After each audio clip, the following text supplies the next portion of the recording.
పద్ధతి గల పువ్వు పార్టీలా ఈ నడుమ పెద్ద లీడర్ల నడుమ పంచాదులు ఎక్కువైతున్నాయి. పార్టీ లోపలనే కాదు రచ్చకెక్కి మరి బీఫ్ సౌండ్లు వేసుకునేటట్టు తిట్టుకుంటున్నారని నిన్ననే మన జోర్దార్లో చెప్పుకున్నాం కదా. ఇవాళ ఏకంగా పట్నంలో ఉన్న పార్టీ ఆఫీసులనే గీ నాయకులు లొల్లికి దిగిండ్రు.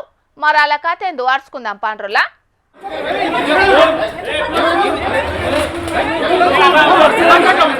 చూస్తున్న రానోలా కడక్ కడక్ కద్దరు బట్టలేసుకున్న పెద్ద నాయకులే ఎట్లా కలబడుతున్నారో. బీసీలకు 42% రిజర్వేషన్ల కోసానికి ఈ నెల 18 తారీఖు నాడు బంద్ ప్రకటించిండ్రు కదా బీసీ సంఘాల నాయకులు. ఇక బంద్కు మద్దతియాలనని పువ్వు పార్టీ ఎంపీ ఆర్ కృష్ణయ్య సారుతోని కొంతమంది బీసీ సంఘం నాయకులు పార్టీ ఆఫీస్కి వచ్చిండ్రు. ఇక పువ్వు పార్టీ అధ్యక్షుడు ఈ ముచ్చట్ల ప్రెస్ మీట్ పెట్టి పార్టీ ఏమనుకుంటుందో చెప్దామని అనుకున్నాడు. ఇంతల్నే బీసీ సంఘం నాయకులు గుజ్జు సత్యం, గుజ్జు కృష్ణ ఇద్దరికిద్దరు నువ్వు ముంగట్కి ఎట్లా పోతావని చెయ్యి చేసుకున్నారిట్లా.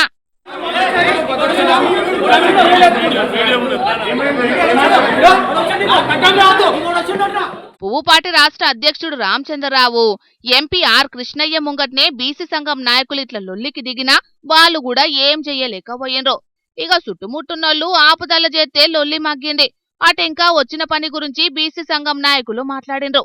కానీ పాపం రామచంద్రరావు సారు అధ్యక్ష బాధ్యతలు చేపట్టిన కానుంచి పువ్వు పార్టీలా ఏదో ఒక తీరు లొల్లులు నడుస్తూనే ఉన్నాయి.